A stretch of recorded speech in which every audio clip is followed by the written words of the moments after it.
पदवीशिवाय ओळखली जाणारी आणि ती पदवी बाजूला केल्यावर अस्थिर न होणारी जी माणसं होती त्यापैकी हे असतील असं मला वाचल्यावर वाटतंय. तर त्यामुळे मी नागपै सेवांगणच म्हणणार आणि त्यांना कुणाचंही इन्सल्ट होणार नाही. पटकन म्हणताना मुद्दाम बॅरिस्टर कोणी बघत नाहीये, म्हणताना तसं म्हटलं जातं. आणि काल पेडणेकर सरांनी ज्या प्रकारचं विवेचन केलं त्याच्यातून माणसांच्या अस्मिता किती टोकदार झाली आहेत आणि माणसं किती नाजूक होऊन बसलेली आहेत ते जास्त स्पष्टपणानं कळालं.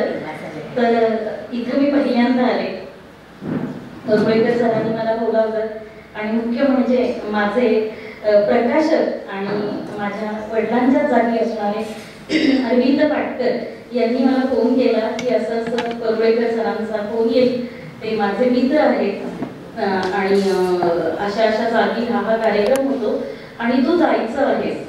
इतकंच त्यांनी मला सांगितलं आणि सरांशी माझं बोलणं झालंच.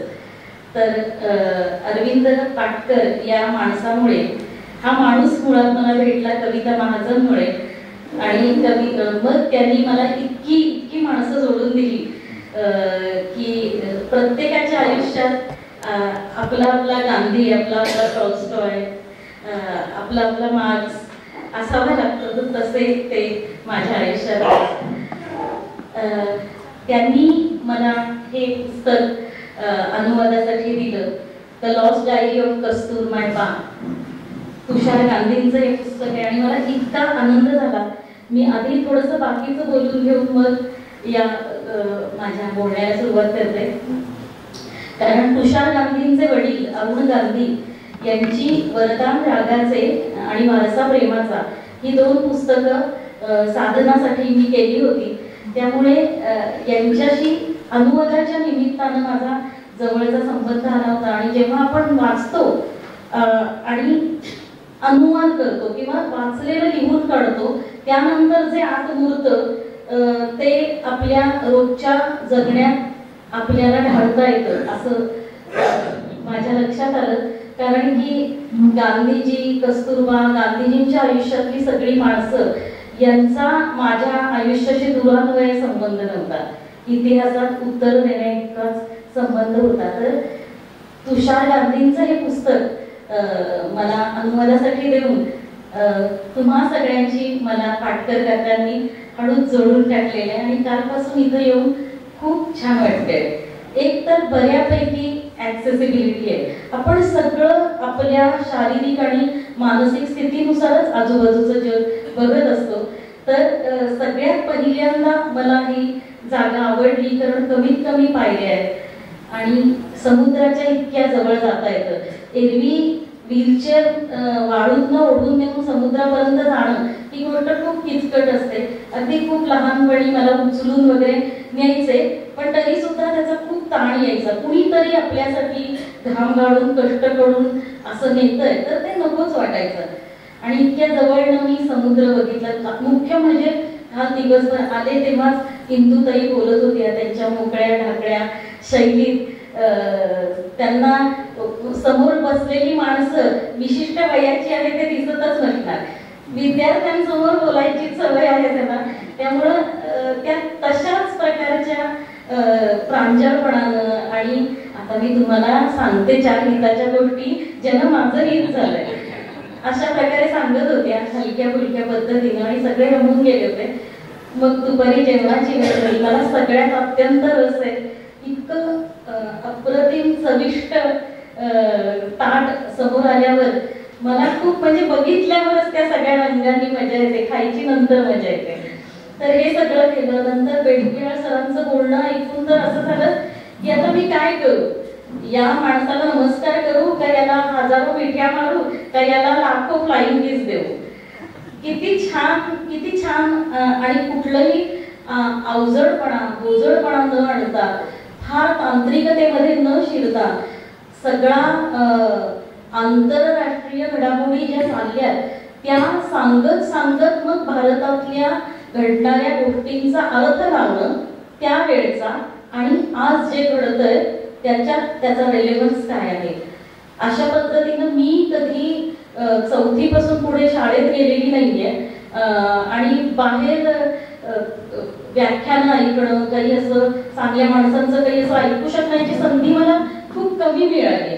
आणि जेव्हा मिळाली तेव्हा ते पुरस्कार कार्यक्रम तरी असतात किंवा असं काहीतरी, तर ते त्या अनुषंगानेच बोललं जातं.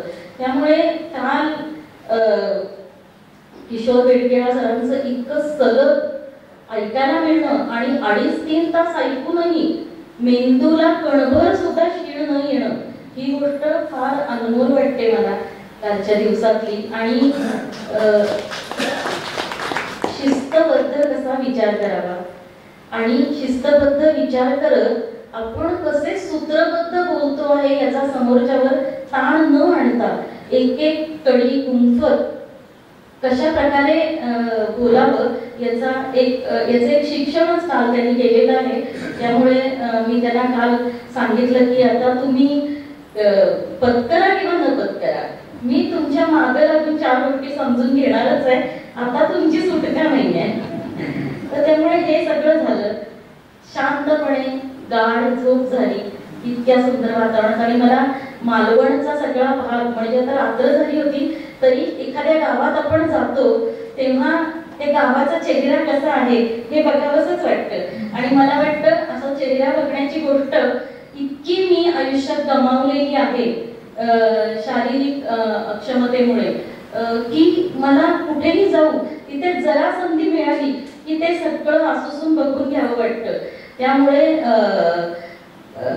गणपतीला आलेलं बिचारे पण, मागे गणपतीचा उत्सव चालू होता आणि त्या सगळ्या भक्तांच्या उन्माद हा शब्द फार बरोबर काल सरांनी वापरला होता. त्या उन्मादात ज्याला ते उत्साह आणि भक्ती म्हणतात, तर त्याच्यात त्या गणपतीचे काय हाल होत असतील असा विचार मनात येत होता. तेव्हाच मला रानडेंनी लोकमान्यांना काय सांगितलं होतं आणि एक बारीक चूक आपण काळाच्या एका टप्प्यावर करतो, मग ती कुटुंब स्तरावरची असो, आपल्या गाव स्तरावरची असो किंवा देश पातळीवरची असो, एक बारीक चूक, एक बारीक दुर्लक्ष आणि एक लहान समूह एखादी गोष्ट पुढे नेण्यासाठीचा त्याच्या दूरगामी परिणामांचा विचार केला नाही आणि आपली विचारांची समजा शक्ती कुवत त्यावेळी नसेल, आजूबाजूची मोठी माणसं आपल्या जी आहेत, अनुभवी माणसं जी आहेत,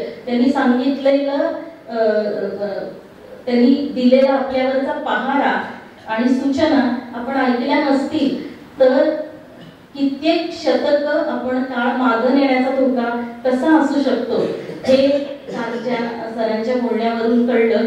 आणि त्यामुळे गणपती विषयी करुणा गांधीजींच्या प्रकारची व्यक्त करूनच मी मालवण बघून घरी आले, म्हणजे सेवांगणमध्ये परतले. तर या सगळ्या वातावरणात मला असंही वाटत होतं की इतकं छान अनुभवी ताई प्रत्यक्ष या विचारांच्या माणसांना भेटल्यात, तुम्ही भेटल्यात. माझ्या मागे अशी कुठलीच बैठक नाहीये ज्याच्यामुळे मी हक्कानी गांधींवर, कस्तुरबांवर बोलावं, किंवा माझ्याकडे अनुवादा इतकाच अनुभव आहे आणि अनुवादातून आजपर्यंत जी मूल्य झिरपतात किंवा आपल्या आजूबाजूच्या वातावरणातून हेच योग्य अशी आपण निवड करतो, तेवढा अनुभवाचाच आधार माझ्या बोलण्याला असेल. त्यामुळे आणि दुसरी गोष्ट अशी की मला उमजलेली कस्तुरबा मला सांगायची आहे. कस्तुरबांविषयीचा निबंध लिहिण्याची माझी अभ्यासाची शक्ती अजून तयार झालेली नाहीये, ती हळूहळू होईल. पण त्यामुळे मी अनुभवातूनच तुम्हाला या गोष्टी सांगेन. पण सगळ्यात पहिल्यांदा या सेवांगण परिवारात तुम्ही सगळ्यांनी मला सामील करून घेतलं त्याबद्दल मनापासून आभार मानते. आणि एका प्रार्थनेने सुरुवात करते आपल्या गप्पांची. काल गांधींनी प्रार्थना कशा निवडल्या होत्या, सर्व धर्म समभाव हे मूल्य प्रमाण मानून, हा आधार मानून, तर त्याबद्दल सर म्हणाले. तर त्यातच जाऊ शकेल अशी ही एक प्रार्थना आहे, सुनील सुतनकरनी लिहिलेली आहे आणि नितळ नावाच्या सिनेमात ती घेतलेली होती. तर ती मला फार आवडते, ती मी सुरुवात करते बोलायची.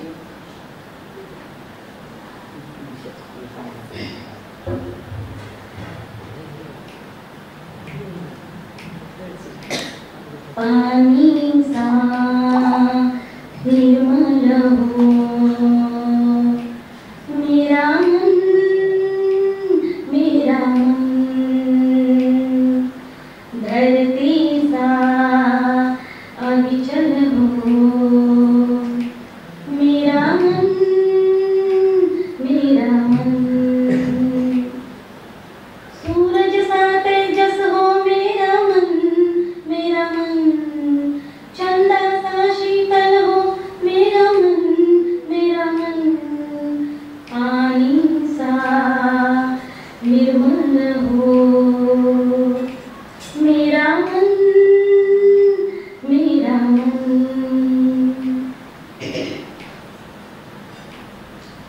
भरमाई आंखें जब धुंधलाया चित्त हो, धुंधलाई आंखें जब भरमाया चित्त हो समझे ना मन को जब सत्य ना असत्य है,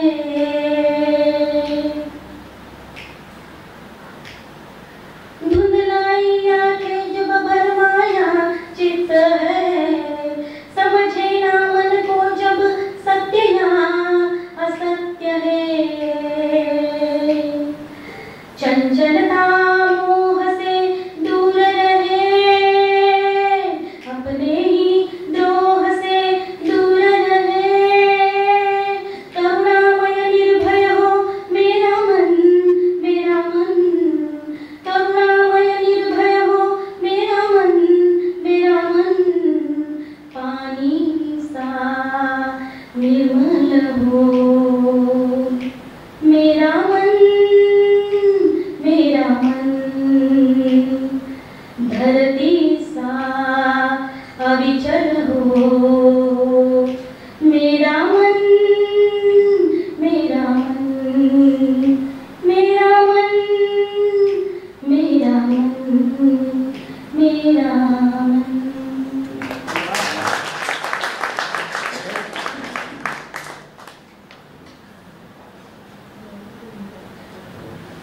तर अशाच अनुभवाच्या किंवा रेलेव्हंट वाटलेल्या छोट्या छोट्या शब्दांनी माझं आयुष्य बदलत राहिलं आहे.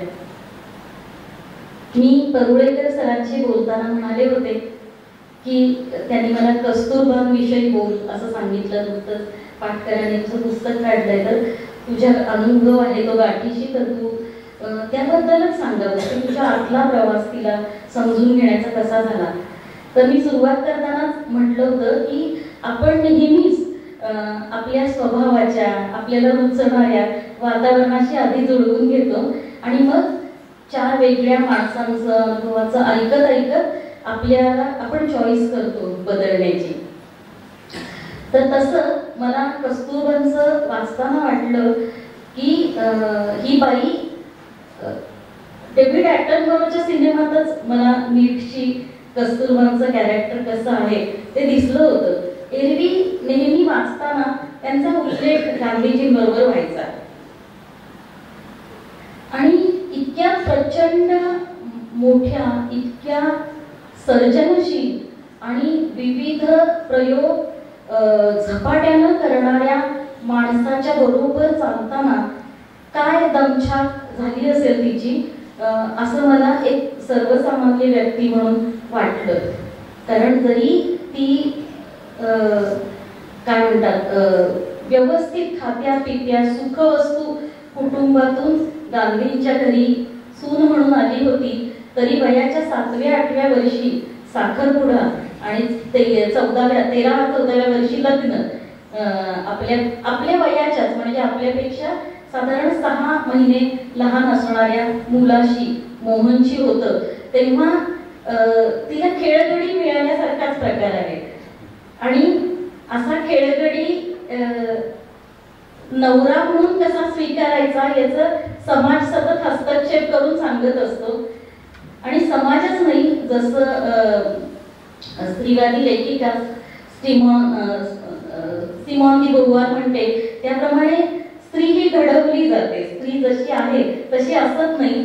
त्याप्रमाणे पुरुषांच्या मनावर सुद्धा आपल्या बहिणींनी बायकोनी आईनी कसं वागायला हवं याचे संस्कार झालेले असतात आणि त्यातून रिॲक्ट होऊन ते आपल्या आपल्या आसपासच्या स्त्रियांना घडवायचा प्रयत्न करत असतात आणि त्यामुळं आयुष्यात कस्तूरच्या रूपानं आलेली ही जी खेळगडी आहे ती आपली बायको आहे. त्यामुळे बायकोनं कसं वागलं पाहिजे याबद्दल त्या छोट्या मोहनचे खूप काही ठोकताळे होते आणि त्यांनी काही काही वाचून घेतलेलं होतं त्यांच्या त्यावेळच्या म्हणजे कायमच हा स्वभाव राहिला की वेगवेगळं वाचून त्याचं सगळं पर्यवसान आपल्या आयुष्यात कसं बघायचं.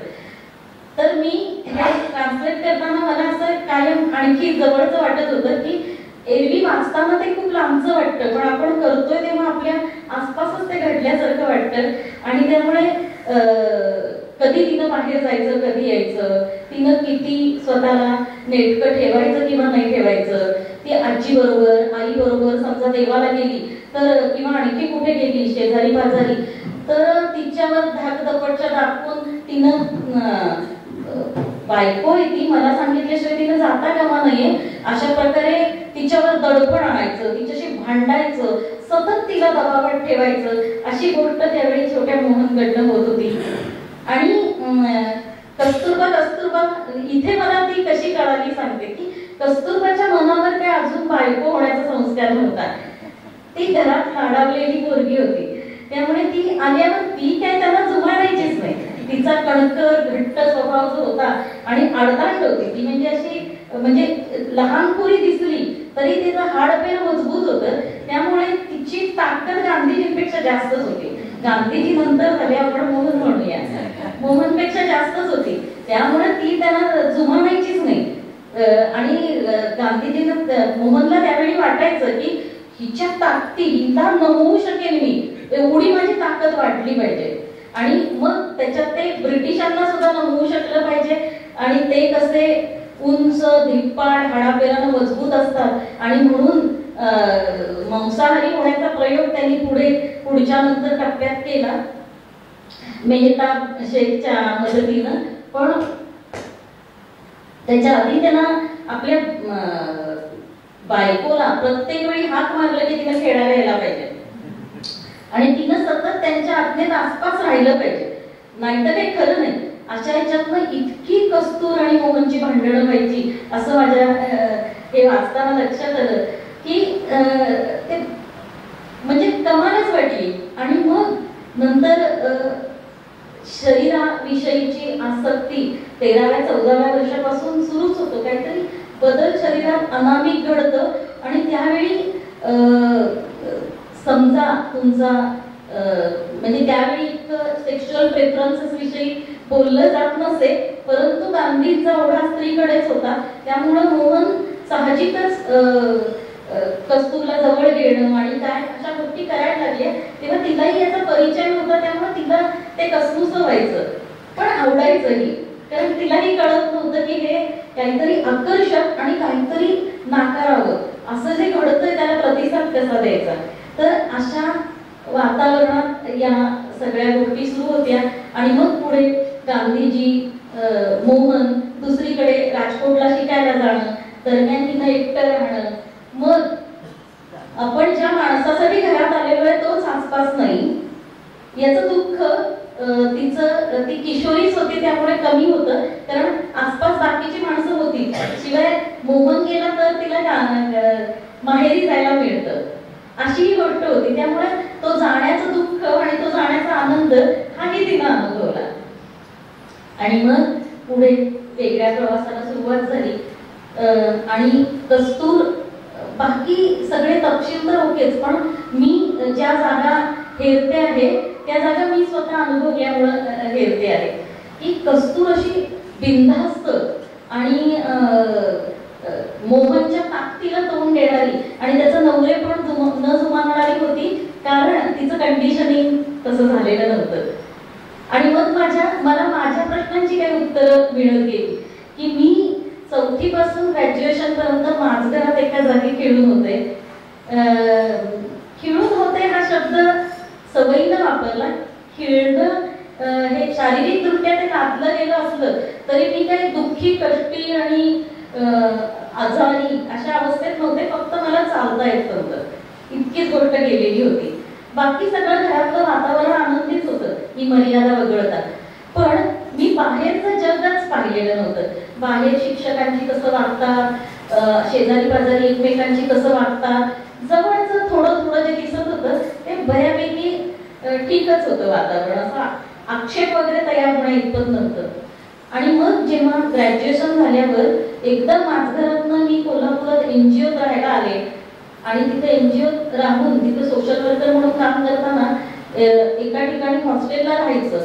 रिपर्स ऑफ दी हँडिकॅप नावाच्या संस्थेत मी 2000 ते 2007 असं काम केलं. आणि नव्यानंच व्हीलचेअरवरचं ते जग मी त्यावेळी शिकत होते. आणि सगळं घरात माझं ऐकलेलंच होतं. म्हणजे मला गांधीजींचं वाचताना कळलं की आपण शांत राहून शोषण कसं करतो.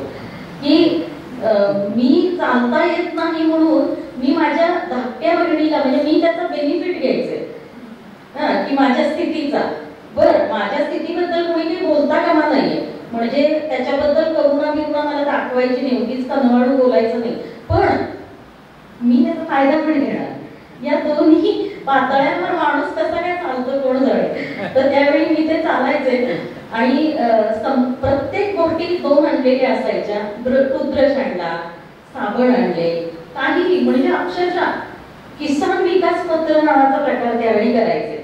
त्यावेळी जर बाबांनी संपदाच्या नावे काही केलं असेल, माझ्या कुठे म्हणजे संपत्ती संचयाविषयी काही नव्हतं, पण जे झालं ते मला पण पाहिजे हा हट्ट होता. त्यामुळे कधी कधी संपदाला आवडलेला ब्रश मी निवडलेला आहे. आणि त्यावेळी ती लहान माझ्यापेक्षा 4 वर्ष असून सुद्धा मी अशा अवस्थेत आहे ना, तर मलाच आधी हक्क येते घेण्याचा.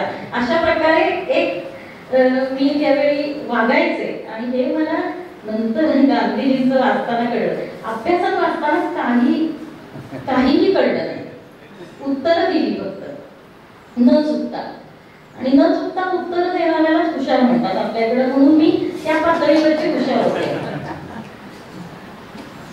तर मग आधीच्या पदवीशिवाय ओळखली जाणारी आणि ती पदवी बाजूला केल्यावर अस्थिर न होणारी जी माणसं होती त्यापैकी हे असतील असं मला वाचल्यावर वाटतंय.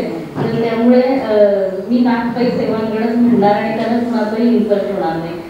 पटकन म्हणताना मुद्दाम बॅरिस्टर कोणी बघत नाहीये, म्हणताना तसं म्हटलं जातं. आणि काल पेडणेवार सरांनी ज्या प्रकारचं विवेचन केलं त्याच्यातून माणसांच्या अस्मिता किती टोकदार झाली आहेत आणि माणसं किती नाजूक होऊन बसलेली आहेत ते जास्त स्पष्टपणानं कळालं. तर इथं मी पहिल्यांदा आले, तोरळेकर सरांनी मला बोलावलं. आणि मुख्य म्हणजे माझे प्रकाशक आणि माझ्या वडिलांच्या जागी असणारे अरविंद पाटकर यांनी मला फोन केला की असं असं तोरळेकर सरांचा फोन येईल, ते माझे मित्र आहेत आणि अशा अशा जागी हा कार्यक्रम होतो आणि तू जायचं आहेस. इतकंच त्यांनी मला सांगितलं आणि सरांशी माझं बोलणं झालंच. तर अरविंद पाटकर या माणसामुळे, हा माणूस मुळात मला भेटला कविता महाजनमुळे. आणि मग त्यांनी मला इतकी माणसं जोडून दिली की प्रत्येकाच्या आयुष्यात आपला आपला गांधी, आपला आपला टॉल्स्टॉय, आपला आपला मार्क्स असावा लागतो, तसे ते माझ्या आयुष्यात. त्यांनी मला हे पुस्तक अनुवादासाठी दिलं, the lost diary of Kastur my बा.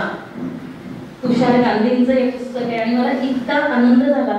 मी आधी थोडंसं बाकीचं बोलून घेऊन मग या माझ्या बोलण्याला सुरुवात करते. कारण तुषार गांधींचे वडील अरुण गांधी यांची वरदान रागाचे आणि वारसा प्रेमाचा ही 2 पुस्तकं साधनासाठी मी केली होती. त्यामुळे यांच्याशी अनुवादाच्या निमित्तानं माझा जवळचा संबंध आला होता. आणि जेव्हा आपण वाचतो आणि अनुवाद करतो किंवा वाचलेलं लिहून काढतो त्यानंतर जे आत मुरतं ते आपल्या रोजच्या जगण्यात आपल्याला ढाळता येतं असं माझ्या लक्षात आलं. कारण की गांधीजी, कस्तुरबा, गांधीजींच्या आयुष्यातली सगळी माणसं यांचा माझ्या आयुष्याशी दुरान्वये संबंध नव्हता, इतिहासात उत्तर देण्याइतकाच संबंध होता. तर तुषार गांधींचं हे पुस्तक मला अनुवादासाठी देऊन तुम्हा सगळ्यांची मला पाटकर काकांनी हळूच जोडून टाकलेले आणि कालपासून इथं येऊन खूप छान वाटतंय. एक तर बऱ्यापैकी ॲक्सेसिबिलिटी आहे. आपण सगळं आपल्या शारीरिक आणि मानसिक स्थितीनुसारच आजूबाजूचं जग बघत असतो. तर सगळ्यात पहिल्यांदा मला ही जागा आवडली कारण कमीत कमी पायऱ्या आहेत आणि समुद्राच्या इतक्या जवळ जाता येतं. एरवी व्हीलचेअर वाळूतनं ओढून नेऊन समुद्रापर्यंत जाणं ही गोष्ट खूप किचकट असते. अगदी खूप लहानपणी मला उचलून वगैरे न्यायचे, पण तरी सुद्धा त्याचा खूप ताण यायचा. कुणीतरी आपल्यासाठी घाम गाळून कष्ट करून असं नेतंय तर ते नकोच वाटायचं. आणि इतक्या जवळनं मी समुद्र बघितला. मुख्य म्हणजे हा दिवसभर आले तेव्हाच इंदूताई बोलत होत्या त्यांच्या मोकळ्या ढाकळ्या शैलीत. त्यांना समोर बसलेली माणसं विशिष्ट वयाची आहे ते दिसतच नसणार. विद्यार्थ्यांसमोर बोलायची सवय आहे त्यांना, त्यामुळं त्या तशाच प्रकारच्या प्रांजळपणानं. आणि आता मी तुम्हाला सांगते 4 हिताच्या गोष्टी ज्यानं माझं हित झालंय अशा प्रकारे सांगत होत्या हलक्या फुलक्या पद्धतीनं आणि सगळे रमून गेले होते. मग दुपारी जेवणाची वेळ झाली. मला सगळ्यात अत्यंत रस आहे. इतकं अप्रतिम चविष्ट ताट समोर आल्यावर मला खूप म्हणजे बघितल्यावरच त्या सगळ्या रंगांनी मजा येते, खायची नंतर मजा येते. तर हे सगळं केलं. नंतर बेडकेळ सरांचं बोलणं ऐकून तर असं झालं की आता मी काय करू, या माणसाला नमस्कार करू का, याला हजारो मिठ्या मारू का, याला लाखो फ्लाइंग किस देऊ. किती छान आणि कुठलंही अवजडपणा बोजडपणा न आणता, फार तांत्रिकतेमध्ये न शिरता सगळा आंतरराष्ट्रीय घडामोडी ज्या चालल्या त्या सांगत मग भारतातल्या घडणाऱ्या गोष्टींचा अर्थ लावणं त्यावेळचा आणि आज जे घडतंय त्याचा रेलेव्हन्स काय आहे. अशा पद्धतीनं मी कधी 4थी पासून पुढे शाळेत गेलेली नाहीये आणि बाहेर व्याख्यान ऐकणं, काही असं चांगल्या माणसांचं काही असं ऐकू शकण्याची संधी मला खूप कमी मिळाली. आणि जेव्हा मिळाली तेव्हा ते पुरस्कार कार्यक्रम तरी असतात किंवा असं काहीतरी, तर ते त्या अनुषंगानंच बोललं जातं. त्यामुळे काल किशोर बेडकेळ सरांचं इतकं सलग ऐकायला मिळणं आणि 2.5-3 तास ऐकूनही मेंदूला कणभर सुद्धा शीळ न येणं ही गोष्ट फार अनमोल वाटते मला कालच्या दिवसातली. आणि शिस्तबद्ध कसा विचार करावा आणि शिस्तबद्ध विचार करत आपण कसे सूत्रबद्ध बोलतो आहे याचा समोरच्यावर ताण न आणता एक कडी गुंफत कशा प्रकारे बोलावं याचं एक शिक्षणच काल त्यांनी केलेलं आहे. त्यामुळे मी त्यांना काल सांगितलं की आता तुम्ही पत्करा किंवा न पत्करा, मी तुमच्या मागे लागून 4 गोष्टी समजून घेणारच आहे, आता तुमची सुटका नाही आहे. तर त्यामुळे हे सगळं झालं. शांतपणे गाढ झोप झाली इतक्या सुंदर वातावरणात. आणि मला मालवणचा सगळा भाग म्हणजे आता रात्र झाली होती तरी एखाद्या गावात आपण जातो तेव्हा त्या गावाचा चेहरा कसा आहे हे बघावंसच वाटतं. आणि मला वाटतं असं चेहरा बघण्याची गोष्ट इतकी मी आयुष्यात गमावलेली आहे शारीरिक अक्षमतेमुळे की मला कुठेही जाऊ तिथे जरा संधी मिळाली की ते सगळं आसूसून बघून घ्यावं वाटतं. त्यामुळे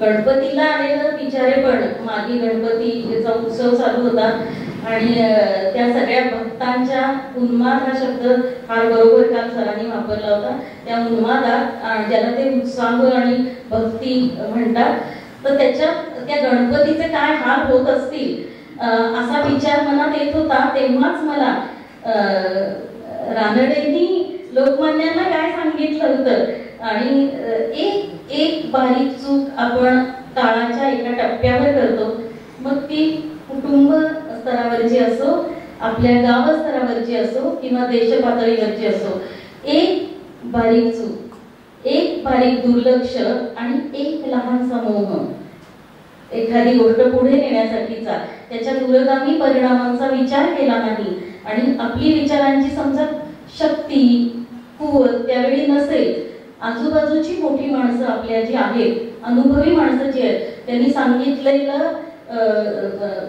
त्यांनी दिलेला आपल्यावरचा पहारा आणि सूचना आपण ऐकल्या नसतील तर कित्येक शतक आपण काळ मागे नेण्याचा धोका कसा असू शकतो हे कालच्या सरांच्या बोलण्यावरून कळलं. आणि त्यामुळे गणपती विषयी करुणा गांधीजींच्या प्रकारची व्यक्त करूनच मी मालवण बघून घरी आले, म्हणजे सेवांगणमध्ये परतले. तर या सगळ्या वातावरणात मला असंही वाटत होतं की इतकं छान अनुभवी ताई प्रत्यक्ष या विचारांच्या माणसांना भेटल्या, तुम्ही भेटल्यात. माझ्या मागे अशी कुठलीच बैठक नाहीये ज्याच्यामुळे मी हक्कानी गांधींवर कस्तुरबांवर बोलावं, किंवा माझ्याकडे अनुवादा इतकाच अनुभव आहे आणि अनुवादातून आजपर्यंत जी मूल्य झिरपतात किंवा आपल्या आजूबाजूच्या वातावरणातून हेच योग्य अशी आपण निवड करतो, तेवढा अनुभवाचाच आधार माझ्या बोलण्याला असेल. त्यामुळे आणि दुसरी गोष्ट अशी की मला उमजलेली कस्तुरबा मला सांगायची आहे. कस्तुरबांविषयीचा निबंध लिहिण्याची माझी अभ्यासाची शक्ती अजून तयार झालेली नाहीये, ती हळूहळू होईल. पण त्यामुळे मी अनुभवातूनच तुम्हाला या गोष्टी सांगेन. पण सगळ्यात पहिल्यांदा या सेवांगण परिवारात तुम्ही सगळ्यांनी मला सामील करून घेतलं त्याबद्दल मनापासून आभार मानते. आणि एका प्रार्थनेने सुरुवात करते आपल्या गप्पांची. काल गांधींनी प्रार्थना कशा निवडल्या होत्या, सर्व धर्म समभाव हे मूल्य प्रमाण मानून, हा आधार मानून, तर त्याबद्दल सर म्हणाले. तर त्यातच जाऊ शकेल अशी ही एक प्रार्थना आहे, सुनील सुतनकरनी लिहिलेली आहे आणि नितळ नावाच्या सिनेमात ती घेतलेली होती. ती मला फार आवडते, ती मी सुरुवात करते बोलायची.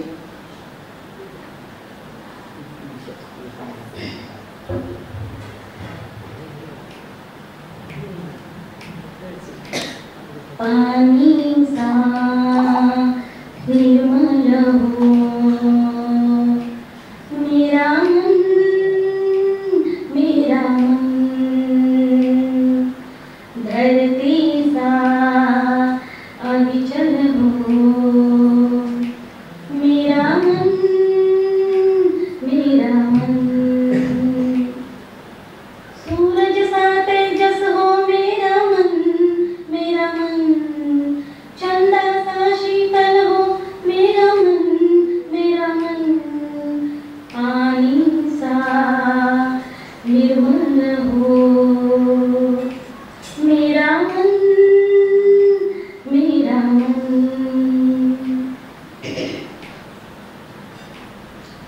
भरमाई आंखें जब धुंधलाया चित्त हो, धुंधलाई आंखें जब भरमाया चित्त हो, समझे ना मन को जब सत्य ना असत्य है.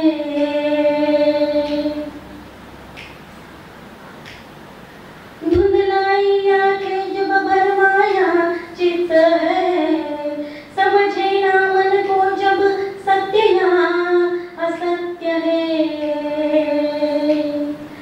चंचलता मोह से दूर रहे, अपने ही द्रोह से दूर रहे. करुणामय निर्भय हो मेरा मन, मेरा मन, करुणामय निर्भय हो मेरा मन, मेरा मन, पानी सा निर्मल हो मेरा मन, मेरा मन, धरती सा अविचल हो मेरा मन, मेरा मन, मेरा मन, मेरा मन, मेरा मन.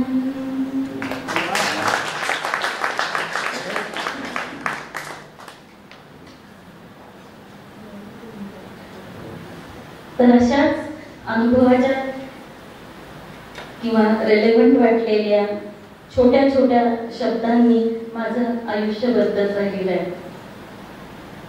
मी परुळेकर सरांशी बोलताना म्हणाले होते की त्यांनी मला कस्तुरबांविषयी बोल असं सांगितलं होतं. पाटकरांचं पुस्तक काढलंय तर तुझ्या अनुभव आहे तो गाठीशी, तर तू त्याबद्दलच सांगावं की तुझ्या आतला प्रवास तिला समजून घेण्याचा कसा झाला. तर मी सुरुवात करताना म्हटलं होतं की आपण नेहमीच आपल्या स्वभावाच्या, आपल्याला रुचणाऱ्या वातावरणाशी आधी जुळवून घेतो आणि मग 4 वेगळ्या माणसांचं अनुभवाचं ऐकत ऐकत आपल्याला आपण चॉईस करतो बदलण्याची. तर तसं मला कस्तुरबांचं वाचताना वाटलं की ही बाई डेव्हिड ॲटनबरोच्या सिनेमातच मला नीटची कस्तुरबांचं कॅरेक्टर कसं आहे ते दिसलं होतं. एरवी नेहमी वाचताना त्यांचा उल्लेख गांधीजींबरोबर व्हायचा आणि इतक्या प्रचंड मोठ्या, इतक्या सर्जनशील आणि विविध प्रयोग झपाट्यानं करणाऱ्या माणसाच्या बरोबर चालताना काय दमछाक झाली असेल तिची, असं मला एक सर्वसामान्य व्यक्ती म्हणून वाटलं. कारण जरी ती काय म्हणतात व्यवस्थित खात्या पित्या सुखवस्तू कुटुंबातून गांधींच्या घरी सून म्हणून आली होती, तरी वयाच्या 7व्या-8व्या वर्षी साखरपुडा आणि 13-14व्या वर्षी लग्न आपल्या वयाच्याच म्हणजे आपल्यापेक्षा साधारण 6 महिने लहान असणाऱ्या मुलाशी मोहनशी होतं. तेव्हा तिला खेळगडी मिळाल्यासारखाच प्रकार आहे आणि असा खेळगडी नवरा म्हणून कसा स्वीकारायचा याचं समाज सतत हस्तक्षेप करून सांगत असतो. आणि समाजच नाही, जसं स्त्रीवादी लेखिका सिमॉन दी बोवार म्हणते त्याप्रमाणे स्त्री ही घडवली जाते. स्त्री जशी आहे तशी असत नाही. त्याप्रमाणे पुरुषांच्या मनावर सुद्धा आपल्या बहिणींनी, बायकोनी, आईनी कसं वागायला हवं याचे संस्कार झालेले असतात आणि त्यातून रिॲक्ट होऊन ते आपल्या आसपासच्या स्त्रियांना घडवायचा प्रयत्न करत असतात. आणि त्यामुळं आयुष्यात कस्तूरच्या रूपानं आलेली ही जी खेळगडी आहे ती आपली बायको आहे. त्यामुळे बायकोनं कसं वागलं पाहिजे याबद्दल त्या छोट्या मोहनचे खूप काही ठोकताळे होते आणि त्यांनी काही वाचून घेतलेलं होतं त्यांच्या त्यावेळच्या म्हणजे कायमच हा स्वभाव राहिला की वेगवेगळं वाचून त्याचं सगळं पर्यवसान आपल्या आयुष्यात कसं बघायचं. तर मी हे ट्रान्सलेट करताना मला असं कायम आणखी जवळचं वाटत होतं की एरवी वाचताना ते खूप लांबचं वाटतं, पण आपण करतोय तेव्हा आपल्या आसपासच ते घडल्यासारखं वाटतं. आणि त्यामुळे कधी तिनं बाहेर जायचं, कधी यायचं, तिनं किती स्वतःला नेटकं ठेवायचं किंवा नाही ठेवायचं, ती आजी बरोबर, आई बरोबर समजा देवाला गेली तर किंवा आणखी कुठे गेली शेजारी पाजारी तर तिच्यावर धाकधपटच्या दाखवून तिनं बायको ती मला सांगितल्याशिवाय तिनं जाता कामा नाहीये अशा प्रकारे तिच्यावर दडपण आणायचं, तिच्याशी भांडायचं, सतत तिला दबावात ठेवायचं, अशी गोष्ट त्यावेळी छोट्या मोहनकडनं होत होती. आणि कस्तुरबा इथे मला ती कशी कळाली सांगते की कस्तुरबाच्या मनावर काय अजून बायको होण्याचा संस्कार नव्हता. ती घरात लाडावलेली पोरगी होती, त्यामुळे ती आल्यावर ती काय त्याला जुमाडायचीच नाही. तिचा कणकर घट्ट स्वभाव जो होता आणि आडदांड होती ती, म्हणजे अशी लहान पोरी दिसली तरी तिचं हाडपेर मजबूत होतं. त्यामुळे तिची ताकद गांधीजींपेक्षा जास्तच होती. गांधीजी नंतर झाले आपण मोहन म्हणूया, मोहनपेक्षा जास्तच होती. त्यामुळे ती त्याला जुमानायचीच नाही. आणि गांधीजींना मोहनला त्यावेळी वाटायचं की हिच्या ताकदी हिला नमवू शकेल मी, एवढी माझी ताकद वाढली पाहिजे. आणि मग त्याच्यात ते ब्रिटिशांना सुद्धा नमवू शकलं पाहिजे. आणि ते कसे उंच धिप्पाड हाडापेरानं मजबूत असतात आणि म्हणून मांसाहारी होण्याचा प्रयोग त्यांनी पुढच्या नंतर टप्प्यात केला मेहताब शेखच्या मदतीनं. पण त्याच्या आधी त्यांना आपल्या बायकोला प्रत्येक वेळी हाक मारलं की तिला खेळायला यायला पाहिजे आणि तिनं सतत त्यांच्या आज्ञेत आसपास राहिलं पाहिजे, नाहीतर काही खरं नाही. अशा ह्याच्यातनं इतकी कस्तूर आणि मोहनची भांडणं व्हायची असं माझ्या हे वाचताना लक्षात आलं की ते म्हणजे कमालच वाटली. आणि मग नंतर शरीराविषयीची आसक्ती 13व्या-14व्या वर्षापासून सुरूच होतं. काहीतरी बदल शरीरात अनामिक घडतं आणि त्यावेळी समजा तुमचा म्हणजे त्यावेळी सेक्शुअल प्रेफरन्सेस विषयी बोललं जात नसे, परंतु गांधींचा ओढा स्त्रीकडेच होता. त्यामुळं मोहन साहजिकच कस्तूरला जवळ घेणं आणि काय अशा गोष्टी करायला लागल्या. तेव्हा तिलाही याचा परिचय नव्हता, त्यामुळे तिला ते कसनुसं व्हायचं, पण आवडायचंही. कारण तिलाही कळत नव्हतं की हे काहीतरी आकर्षक आणि काहीतरी नाकारावं असं जे घडतंय त्याला प्रतिसाद कसा द्यायचा. तर अशा वातावरणात या सगळ्या गोष्टी सुरू होत्या. आणि मग पुढे गांधीजी, मोहन, दुसरीकडे राजकोटला शिकायला जाणं, दरम्यान तिनं एकटं राहणं. मग आपण ज्या माणसासाठी घरात आलेलो आहे तोच आसपास नाही याचं दुःख ती किशोरीच होती त्यामुळे कमी होतं, कारण आसपास बाकीची माणसं होती. शिवाय मोहन गेला तर तिला माहेरी जायला मिळतं अशी ही गोष्ट होती. त्यामुळे तो जाण्याचं दुःख आणि तो जाण्याचा आनंद हाही तिनं अनुभवला. आणि मग पुढे वेगळ्या प्रवासाला सुरुवात झाली.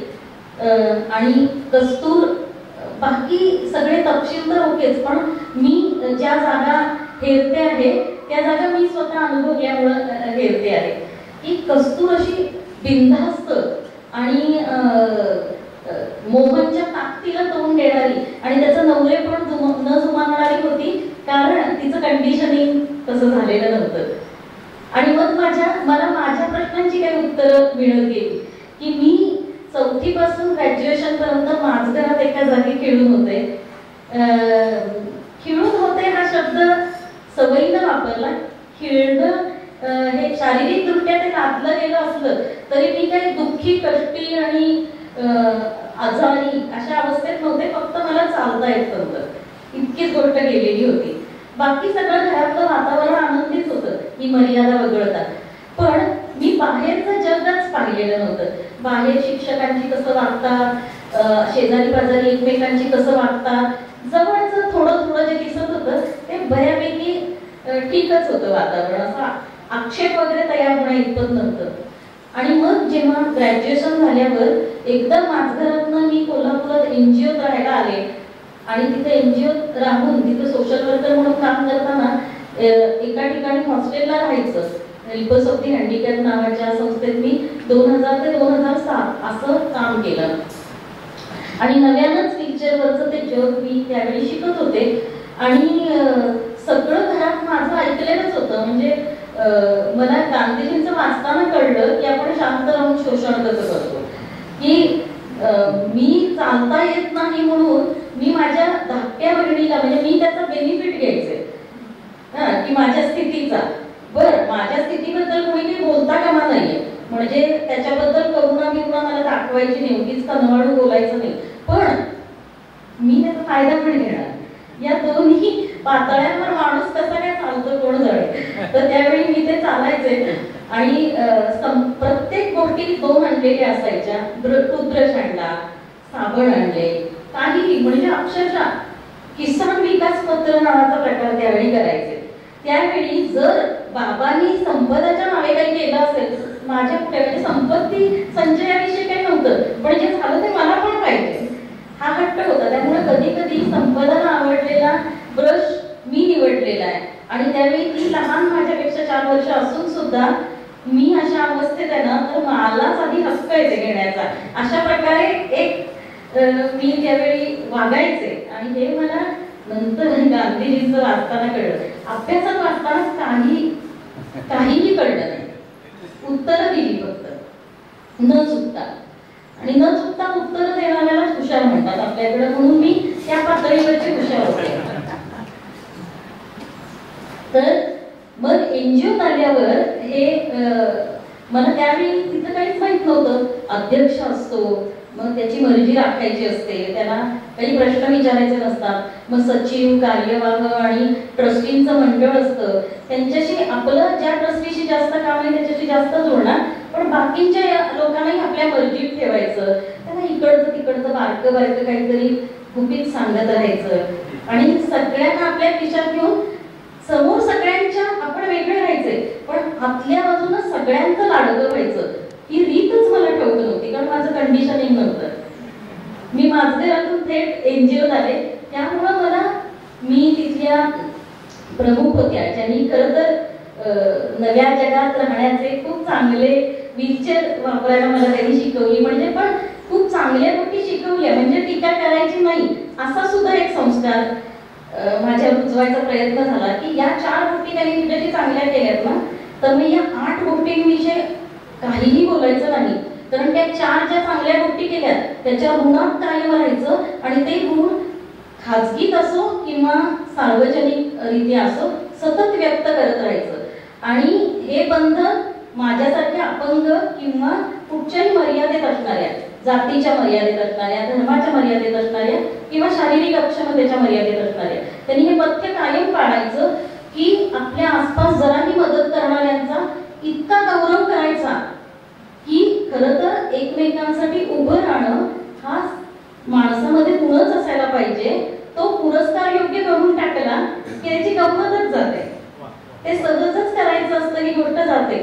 तर तसं ते संस्कार संस्थेत हळूहळू माझ्यावर करायचा प्रयत्न झाला, पण माझी इतक्या वर्षांचं न फिरणं होतं, म्हणजे 4 भिंतीत राहिल्यामुळे मला भीती माहीत नव्हती आणि मत्सर वगैरे फारसा येत नव्हता. चढावड माहीतच नव्हती, कारण इथून तिथं पोचायचे, तिथून तिथं पोचायचे हे टप्पेच माहीत नव्हते. म्हणून तिथं असं झालं की नसीमा दिदी असतील किंवा आणखी कोणी ट्रस्टी असतील, त्यांना हे तुम्ही परवा असं सांगितलं होतं त्यानुसार केलंय आणि आता इतक्या 4 लोक जमा करून मला ओरडू नका, कारण हे तुमच्या सांगण्याप्रमाणे मी केलेलं आहे असं मी बोलू शकायचे. मला भीतीच वाटायची नाही की असं बोलल्यावर आपण जागा गमावू, कारण असंच राहायचं असतं, एकमेकांशी खरंच बोलायचं असतं. आणि पद काय असतात निर्माण केलेली, पण माणसांनी एकमेकांना सांगितलंच पाहिजे असं मला घरातल्या 4 भिंतीत राहून वाटायचं. आणि तिथं मला कोणी हटकायचंच नाही, त्यामुळे इथं असं बोलल्यावर हटकू शकतात आणि आपण नावडते होऊ शकतो. आणि नावडते झाल्यावर आपल्याला मांडीवरून खाली ढकलतील आणि मग ध्रुवबाळासारखी आडवळपत शोधण्यासाठी आपल्याला हिंडावं लागेल याची काही मला कल्पना नव्हती. तर कस्तुरबांचं वाचताना मला असं वाटलं की तिचं जे कंडिशनिंग नसण्यातून व्यक्त होणं आहे तसंच माझं होतं. फक्त एवढंच की व्यक्तिगत पातळीवर एक टप्पा क्रॉस करून विचारांच्या, भावनांच्या पातळीवर अधिक उन्नत आणि शहाणं होत जाण्यासाठी माझ्या आसपास काही गांधीजी नव्हते, जसे कस्तुरबाच्या आसपास होते. तर त्यामुळं सर्वसामान्य माणसांना हीच अडचण असते की आपल्या आसपास शहाणी, जग पाहिलेली किंवा आपल्याच वयाची पण वेगळ्या प्रकारे जगल्यामुळे अधिक उमज असणारी माणसं कमी असतात. आणि आजच्या काळात ती कमीच होत जाण्याचा धोका सोशल मीडियानं जवळ पण आणलं सगळ्यांना. एक प्रकारे काय म्हणतात, लोकशाही पद्धतीनं आपल्याला जे वाटतंय ते व्यक्त करण्याची एक मुभा दिली किंवा प्लॅटफॉर्म पण दिला, पण त्याचबरोबर फक्त छानच बोला किंवा फक्त विखारीच बोला, मधल्या पातळीवर येऊन थोडी संवादाची जागा करूया असा अवकाशच आमच्या पिढीनं गमावलेला आहे. तर त्यामुळं मला असं वाटतं की कस्तुरबा आणि माझं एक हे सेम वाटलं मला. हा, आणि पुन्हा इतक्या मोठ्या ऐतिहासिक व्यक्तिमत्वांच्या बाबतीत तिचं आणि माझं सेम वाटलं हे औदत्य वाटू शकतं, पण ती एक साधी माणूस म्हणून मी बघतीये. आणि नंतर जगाच्या पातळीवरचं त्यांचं काम वगैरे हे सगळं हळूहळू समजत जातं आपल्याला. पण हे बघताना मात्र मला असं वाटलं की हे भारी आहे. आणि मग मी बर्वेकर सरांना म्हटलं, आणखी मला एक खूप छान वाटलं की ही जी मुलगी आहे कस्तूर, जी पुढे मोठी झाली, पुढे साऊथ आफ्रिकेत गांधीजींबरोबर गेली, परत आल्यावर आपल्या नवऱ्याचा नेता होत जाणारा चेहरा तिने बघितला. पण तिला कॉफी प्यायला खूप आवडायचे आणि गांधीजींनी तिला 1000दा सांगितलं होतं की कस्तूर, ही चांगली सवय नाही, ही तू सोडली पाहिजे. म्हटली की तुमचं तुम्ही काय करायचं ते करा ना. कॉफी मला खूप आवडते, एकदा सकाळी कॉफी प्यायली की मला खूप बरं वाटतं, त्यामुळं मी काय वाटेल ते झालं तरी कॉफी पिणारच. तर हा जो आपलं आवडीचं राखायचा हटवादीपणा आहे, तो त्या हटवादीपणा बाबतीत सुद्धा मी तिचं माझं नाडी बांधून टाकली की हे छान आहे, जे आवडतं ते सगळ्याचाच आपण दुसऱ्याच्या स्वभावाचे, दुसऱ्यासारखे होण्यासाठी कष्ट असतात आणि सगळंच आपण बदलू नाही शकत सगळ्या पातळीवर. म्हणजे तुम्ही पाहाल की पुष्कळ कम्युनिस्ट माणसं जी असतात, जी सांगतात की मी आता हे पुन्हा एका व्यक्तीवर हे नाही ना, सहज बघण्यातलं जे आलंय की कसं राहिलं पाहिजे आणि काय केलं पाहिजे. त्यांच्या सगळ्यांच्या BMW बघितल्यात मी आणि त्यांचे मुलं बाहेर शिकताना बघितले. इतकंच काय, काही समाजवादी माणसं सुद्धा अशी राहताना, म्हणजे आमच्या नसीमा दीदी सुद्धा मला सांगायच्या की सोनाली, सोशल वर्करनी ना असं कुठल्याही याच्यातनं वाहनातनं प्रवास करू शकले पाहिजे. तू कुडाळला जायचंय, तिथं मोरे नावाच्या गावात आपल्याला स्वप्ननगरी उभी करायची आहे. तिथे माणगावकरांनी 12 एकर जागा संस्थेला दिली होती बक्षीस पत्रानं आणि तिथं एक संकुल मोठं बांधण्याचं काम चालू होतं. तर कोल्हापूर इथं येताना माझ्याबरोबर एक हेल्पर दिलेला असायचा, ज्याला ऐकू यायचं नाही, त्याला कळायचंच नाही मी की उचल मला असं सांगते, आणि मी खाणाखुणा करून सांगितलं तरी त्याचं लक्षच नसायचं. आणि त्याला तयार करण्या इतपत वेळच संस्था मला द्यायची नाही. तर मी सुद्धा त्यांच्यासारखी स्पायनल कॉर्ड इंजुरी असणारी होते. उलट मी 9व्या वर्षी अपघातातून स्पायनल कॉर्ड माझा मोडला आणि त्यांचा 16-17व्या वर्षी मोडला. म्हणजे असं की ज्यांचा लहानपणी अपघात होतो त्याला जास्तच जपावं लागतं, कारण हाडं तितक्या प्रमाणात ठिसूळ होतात, तितक्या लहानपणापासून तुमचं चलनवलन बंद होतं. तर त्या मला सांगायचे की खाजगी वाहन नको, संस्थेची जीप आहे, बस आहे वगैरे, पण तू रिक्षानं जा, तू बसनं जा.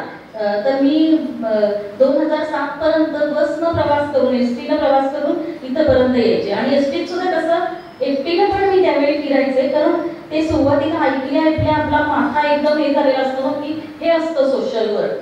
स्वतःच्या शरीराची चोळदाण करून तुम्ही असे गरीबडे आणि असे दिसला, थकलेले, घाम गळतोय, चेहरा मळलाय, कपडे फाटले, तर तुम्ही सोशल वर्कर असता असं ठसवलं जातं अनेकदा. तर त्यामुळे तो शरीर सगळं इतकं झिजवत मी इथंपर्यंत यायचे. तेव्हा किंवा भुजला सुद्धा आम्ही वर्कशॉपला गेलो, तिथल्या भूकंपात अपंग झालेल्या व्यक्तींना व्हीलचेअरवरून कसं जगावं, लघवी संडासवरचं नियंत्रण जातं स्पायनल कॉर्ड इंजुरी झाल्यावर. अशा वेळी आपल्या शरीराची निम्म्या संवेदना नसणाऱ्या कशी काळजी घ्यायची, कसं मॅन्युअली स्वतःला ट्रेनिंग देऊन लघवी संडास सारख्या गोष्टींवर नियंत्रण नाही आणताय, पण ते मॅनेज कसं करायचं, व्यवस्थापन कसं करायचं हे शिकवण्यासाठी आम्ही गेलो होतो. आणि उन्हानं आम्ही तळपत होतो, इतकं एप्रिल एंडचं ते ऊन होतं आणि भुजमध्ये आम्ही चाललो होतो. आम्ही 15 जण बसमध्ये होतो, गाडी तापली होती आणि अक्षरशः पाण्यात पाणी गरम झालं होतं, बोट सुद्धा फिरवत नव्हता. अशा वेळी मी ती माझ्या याच्यात गाडी थांबवली, 2006 साल असेल, आणि गार पाणी हॉटेलमध्ये घेतलं. तेव्हा मागच्या गाडीत पॉलिसनी AC मधून झोपून, बेड होता त्याच्यात, येणाऱ्या दिदींनी तक्रार केली कोल्हापुरात की सोनाली ही ऐकण्याच्या पलीकडची झालेली आहे, ती अजिबात नियंत्रणात राहिलेली नाहीये. आणि तिनं गाडी थांबवून मला न विचारता पाणी घेतलेलं आहे. तर मी त्यांना काय उत्तर दिलं नाही, पण मी ज्यांनी मला फोन केला होता ज्या ट्रस्टीने, त्यांना सांगितलं की आता थोडे दिवस वाट बघा, वर्षाच्या आत मी बाहेर माझं नवीन काहीतरी सुरू केलेलं असेल. याहून जास्त पाणी पिण्यासाठी परवानगी घेण्याची वेळ तुम्ही आणता आहात, याच्यात काहीतरी चुकतंय असं तुम्हाला वाटत नाही आणि तुम्ही मला जाब विचारताय कोल्हापुरातून, तर याचं काहीतरी करायला हवं. आणि त्यानंतर म्हणजे असं की सगळं सोडू शकत नाही, याला काहीतरी मर्यादा असते. शारीरिक असेल, मानसिक असेल, आर्थिक परिस्थितीची असेल किंवा अभावांची असेल. तर कस्तूर च्या बाबतीत मला ते हे होतं की जो तिनं श्रीमंती भोगली होती खूप, आणि नंतरचा सगळा काळ तिचा साधारण आता आर्थिक स्थिती सुस्थिर होतीये, नवरा कमावून पाठवतोय, त्याच्यामुळे आजूबाजूची माणसं आता मान द्यायला लागली आहेत, पण पुन्हा त्याचा नवीन मूड काय होईल सांगता येत नाही. अशा स्थितीत जे मी तिला बघितलं तेव्हा मला असंच वाटत होतं की हे सगळं ही जी असुरक्षितता आहे तिनं वेगळ्या पातळीवर अनुभवली. तो तिचा जीवनसाथीच होता, त्याच्याशी ती बांधली गेली होती, तिला त्याच्या मागं जाणं भाग होतं. तर मग काही नंतर घेत आणि काही आपले हट्टाग्रह चालवून ठेवत. कारण कधी कधी ते हट्ट चालू ठेवणं, संपूर्णतया सरेंडर न होणं, हाच त्या व्यक्तिमत्वाचा कणा असू शकतो, जगण्याचं कारण असू शकतं. आपण प्रत्येकाच्या जगण्याची प्रेरणा आणि कारण शोधायला जात नाही, पण कदाचित ते असू शकतं असं मला स्वतःच्या बाजूने विचार करताना असं वाटलं की आता समजा आंबेडकरांचं काम तुम्ही सांगितलं, शिक्षण घेऊन बदलताना त्यांनी आपला वेश पण बदलला. वेश बदलताना ते अधिक सोफिस्टिकेटेड वेशाकडे गेले आणि त्यानंतर कोट टाय आणि पॅन्ट आणि तो चष्मा त्यांचा होता आणि त्यांची बसायची पद्धत वगैरे सगळीच बदलली. तर इतिहासाच्या या गोष्टींकडे तुम्ही ज्या प्रकारे बघत होता, तुम्ही मी किंवा आम्ही एखादी गोष्ट का करतो त्याचं लॉजिक सुद्धा नकळत शोधून देत होता.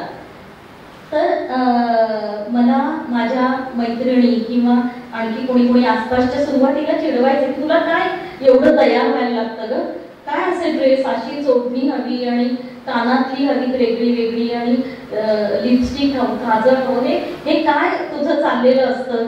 तर तेव्हा मला काल तुम्ही आंबेडकरांचं जे बोललात ना ते आठवलं. आपल्या पातळीवर आपला भूगोल अनुभवत आपण आपल्या गोष्टीचे निर्णय घेत असतो. तर मी कायमच स्पायनल कॉर्ड इंजुरी झालेली, लघवी संडासाचं नियंत्रण गेलेली, कमरेखालचं किंवा मानेखालपासून संवेदना गेलेली जी माणसं बघितली ना, जिथे जिथे मी जायचे, नसीमा दिदी वगळता, नसीमा दिदींचा नीटनेटकेपणा मी निवडला, त्या वगळता बाकीचे सगळे एकतर बेडवर सतत झोपलेले असायचे, कसं बसं अंगावर पुरुषांनी एखादा शर्ट घातलेला असायचा, जो आता स्नायूंमधली ताकद गेल्यामुळं पूर्वी जसे ते ताठ बसायचे तसं स्नायूंचं नियंत्रण केल्यानं माणूस असाच बसतो. तो काही मुद्दाम पोक काढून बसत नाही, नियंत्रणच नाहीये की असं ताठ बसू शकेल किंवा शकतील ते. तर तशी माणसं कसा बसा सदरा घालतात, बायका ज्या आहेत त्यांनी गाऊन अडकवला इथपर्यंत आणि मग खाली पायावर चादर घेतलेली आहे एखादी किंवा टॉवेल बांधलेला आहे, कारण ते खालीपर्यंत अंडाच येत नाही. साडी नेसता येणं हा ऑप्शनच नाहीये. कपडे सतत ओले होतात स्पायनल कॉर्ड इंजुरी मध्ये, आणि अशा वेळी ते सगळं गाऊन किंवा पॅन्ट लुंगी खालीपर्यंत घेऊन पुन्हा बदलण्यासाठी कसं पोझिशन घ्यायची, पुन्हा बेडवर शिफ्ट व्हायचं, आपल्या कमरेखालचं निश्चित झालेलं शरीर हातांनी उचलत या बाजूला त्या बाजूला होत आपले ओले कपडे काढून टाकायचे आणि पुन्हा आवरायचं. अशा स्थितीत कुठून ऊर्जा राहणार नीटनेटकं राहण्याची. पण तसं न राहिल्यामुळे समोरचे लोक आपल्याला सतत पेशंट कॅटेगरीत बघतात. आता अशा अपंग झालेला माणूस कधी कधी आजारी नसतो, सतत त्याची ती स्थिती असते, कंडिशन असते, पण आजारी म्हणूनच बघितलं जातं. तर अशा वेळी आपल्याकडं माणसांनी बघताना आजारी म्हणून बघू नये. आपला चेहरा, आपले नीटनेटके कपडे, त्याच्यामुळे इतरांसारखे आपण दिसतो. फक्त दिसताना चेअर दिसेल, फक्त दिसताना मुठडी दिसेल, वॉकर दिसेल, कॅलिपर्स दिसतील किंवा एक हात एक पाय गमावलेला आहे, दोन्ही हात पाय गमावलेले आहेत, ती दृश्य जी आहे ते दिसेल. पण त्या पलीकडे लोक आपल्याबद्दल जजमेंटल होणार नाही. ते नाक मोडून जरा युरिनचा वास येतोय काय असं म्हणून ते 2 मिनिटं काय कसं काय तब्येत बरी आहे ना एवढा टिपिकल प्रश्न विचारून बाजूला जाणार नाही. आणि आपण मग अभ्यास पण करू, आपण मग जरा विचार पण करू, आपण आपलं काम पण उभं करू आणि ते घेऊन 4 लोकांत जाताना 4 लोकांना निदान दृश्य स्थितीत तरी आपण त्यांच्यासारखेच वाटू यासाठी प्रचंड कष्ट करायला लागतात. आणि आंबेडकरांनी ते जातीमुळं केले, अस्पृश्यतेमुळे काय भोगायला लागतं आणि या माणसांनी कसं दिसावं. जसं काल तुम्ही वर्णन सांगितलं की तो वाडगा समोर आहे, फाटके तुटके कपडे आहेत कोणीतरी दिलेले, ते लुगडं पण खालीपर्यंत नेसायची परवानगी नव्हती, तो वरपर्यंत गुडघ्याच्या वरच ते कासोटा घातलेला असायचा किंवा काय. तर असे दलित असेच दिसतात, अस्पृश्य असेच दिसतात. असं जे सगळं एक स्टेटमेंट या सगळ्यांनी तयार होतं ते ब्रेक करायला एवढं मोठं पाऊल निग्रहानं उचलावं लागलं त्यांना. विचार केला होता ना, आता माझ्या मागे इतका सगळा सखोल विचार नव्हता तरी पण लोक आपल्याला तब्येत विचारू नयेत फक्त एवढाच मी विचार केला होता. पण त्यामागं किती काय काय आतून चाललेलं असतं, ज्या प्रोसेसला नक्की शब्द आपण दिलेले नसतात ती काय प्रोसेस असते हे बेडकी हाळकरांमुळे मला काल कळालं. आणि मला असं वाटतं की हाच भाग त्याच्यामुळे माझ्यासारख्या व्यक्ती आता अधिक स्वतःवर परिश्रम घेतात. तर कस्तुरबांचा हा प्रवास चालू असताना मी त्याच्याशी अशा टप्प्याटप्प्यानं स्वतःला जोडून घेत होते की नवरा आता हा दुर्मुखलेला, हटवादी आणि सतत आज्ञा करणारा हा एक तिच्या वयाचाच एक किशोर. नंतर तो शिकायला जातो, परत येतो, तेव्हा त्या शिकण्याच्या प्रभावानं राजकोटून परत आल्यावर तो वेगळाच असतो. मग तो बॅरिस्टर व्हायला जातो. पण नाही, त्याच्या आधी तिला 17व्या वर्षी मूल होतं. 17व्या वर्षी जेव्हा तिला मूल होतं पहिलं आणि ते काही दिवसातच मरतं, तेव्हा त्याच दरम्यान सासरे गेलेले असतात आणि त्यामुळं ही इतक्या कोवळ्या वयाची मुलगी जिचं मूल वारलेलं आहे तिच्या दुःखाकडे बघायला कोणाला वेळच नाही. कारण सासरे हे घरातलं एक मोठं मध्यवर्ती, त्यांच्या भोवती सगळ्या चाललेल्या गोष्टी ते ठरवणारे, ते करणारे. अशा वेळी कस्तूर सारख्या कोवळ्या वयातल्या मुलीच्या दुःखाकडे कोण लक्ष देणार. आणि तिचा नवरा त्याला सुद्धा वेळच नाही हे सगळं करायला. आणि आजूबाजूच्या लोक इतके चूर आहेत, येत आहेत जात आहेत सगळे सांत्वन करायला. अशा वेळी इतक्या कोवळ्या वयात जे तुझं बाई मूल गेलंय त्याच्याबद्दल तू कशी राहणार, तुझी तब्येत ढासळली आहे, तू स्वतःकडे कसं बघ, किंवा तिच्या पाठीवरून हात फिरवून कोणीतरी जाऊ दे असं होतं, बऱ्याच जणींचं होतं, तुझंही झालं, तू एकटी नाहीयेस याच्यात, असं समजूत घालायला तिची सासू त्याची तिचं जमायचं जरा पुतळी म्हणजे तिलाही उसंत नाही. असं घरात झाल्यावर ती माहेरी जाऊ शकत नाही जिथे कदाचित तिला ऊब मिळेल. आणि तिच्याच वयाच्या नवऱ्याला या सगळ्याचं काय करायचं याचा पत्ताच नाही. याची फार वर्णनं कुठे सापडत नाही तिच्याबद्दल लिहिलेली. पण विचार करताना वाटतं की ही पोकळी तिनं कशी सोसली असेल. आपल्याला इतकं तितकं दुःख झालं की आपल्याला कुणाशी तरी बोलून कोणाकडून तरी पाठीकडनं हात फिरवून घ्यायचा असतो. 4 खाजगीतले त्याच दुःखासाठीचे अश्रू गाळायचे असतात. या सगळ्याचं तिने काय केलं असेल. आपण जो म्हणतो ट्रॉमा, माणसं त्याच वेळी रडत नाही, त्याच वेळी कातावत नाही. मग तिचे काही हट्ट हे अशा ट्रॉमातून तयार झाले असतील का. कारण माणसांचं आयुष्य एका मोठ्या सायकोलॉजिस्टनं म्हणून ठेवलंय की कुठलीही कृती चांगली किंवा वाईट घडते तेव्हा त्यांच्या आयुष्यातला ट्रॉमाला दिलेलं ते उत्तर असतं. तर हा ट्रॉमा काय असेल याची मी केवळ कल्पनाच करू शकते. आणि पुढे जेव्हा साऊथ आफ्रिकेहून सुद्धा जेव्हा थोडंसं बसताना बसतंय तेव्हा आणि सतत यांना एकमेकांना पत्र लिहायची सवय आहे. अशा वेळी पत्र तिला येऊ शकत नाही, घरच्या मोठ्याला यावं लागणार. कस्तूरला त्याच्यात एक हलकस काहीतरी कदाचित सांगितलं असणार, ज्याच्यातनं तिनं ती हिंट घ्यायची की हे आपलं आहे खास, आणि त्या आधारे पुढचं पत्र येईपर्यंत जगायचं. ही चलबिचल काय असेल फक्त कल्पना करू शकते मी किंवा आपण. आणि मग जेव्हा आता तो परत येतोय बॅरिस्टर होऊन, त्यावेळी कस्तूरवर पगडा आहे पूर्णपणे तिच्या धर्मपालनाचा, आणि ती अतिशय कर्मकांडात गुंतलेली बाई. आता ती तशी बाई आहे असं म्हणताना पुन्हा आपल्याला हे लक्षात घेतलं पाहिजे की बाईनी असं असावं असंच तिला लहानपणापासून सांगितलंय, त्यामुळं ती ते सगळं कर्मकांड करते आहे.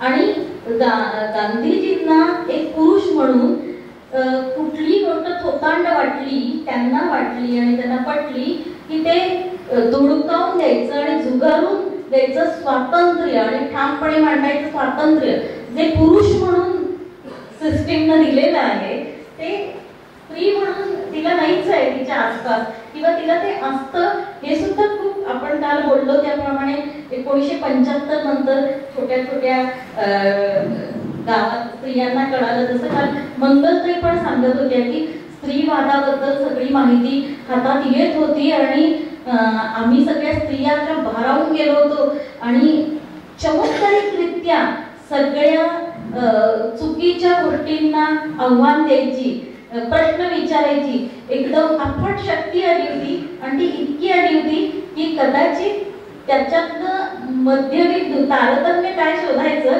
हे सुद्धा कळत नव्हतं. कारण ही काहीतरी वेगळी गोष्ट कळलेली ज्यातनं आपण मुक्त होऊ तर चुकीच्या गोष्टींना क्वेश्चन केलं पाहिजे एवढंच कळत होतं. तसं कस्तूरला तिच्या त्या छोट्याशा जगण्यात इतक्या माणसांनी भरलेल्या घरात मुभाच नव्हती. त्यामुळे दिरांना पत्र आलं की दिराच्या बायकोकडनं जे काही थोडंफार कळेल तेच तिला कळायचं आणि त्यातनं ती खुश व्हायची. पण या सगळ्या काळात अजून घर स्थिर नसताना, कदाचित कर्जाचे डोंगर असताना आणि आर्थिक काही नियोजन वगैरे न करून ठेवल्यामुळं घराची जी परिस्थिती ढासळत होती, त्याच्यात नवरा जवळ नसणाऱ्या बाईला, आणि तो शिकायला गेलाय, तो कमवायला गेलेला नाहीये ना, पण कमवण्याची शक्यता आहे, पण ती धनाची पेटी फोडलेली अजून हातात आलेली नाही. अशा वेळी घरातल्या बाईला काय स्थान असतं की जिचा नवरा कमवत नाही, ज्याच्या शिक्षणासाठी भरपूर पैसा घातलेला आहे आणि तो लोड जो आहे घर स्थिर करायचा तो प्रत्यक्ष गांधीजींनी घेतला असेल भविष्यात, तरी सुद्धा अबोलपणे कस्तूर ते ओझं वाहतच होती. कारण हे नवऱ्याचं ओझं असं वाहायचंच असतं, हेच शिक्षण तिला होतं. आणि त्यामुळं त्या काळात आपला नवरा सुस्थिर होईपर्यंत कुठल्या प्रकारच्या भावनिक आंदोलनाला तोंड तिनं दिलं असेल याच्याबद्दलच्या नोंदी नाही.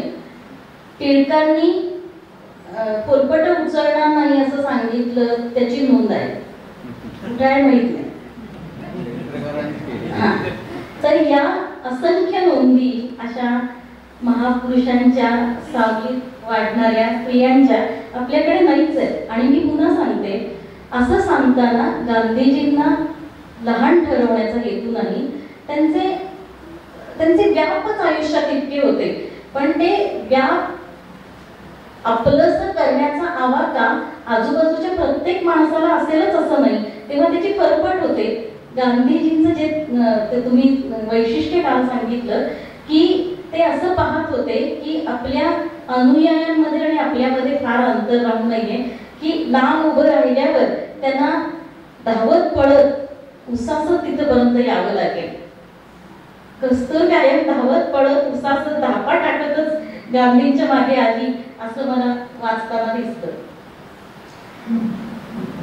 पुन्हा तो तिचा मोहन पुतळीबाई आणि त्याचा मोन्यो परत आला आणि त्यावेळी शुद्धीकरणाचं एक सत्र सुरू झालं.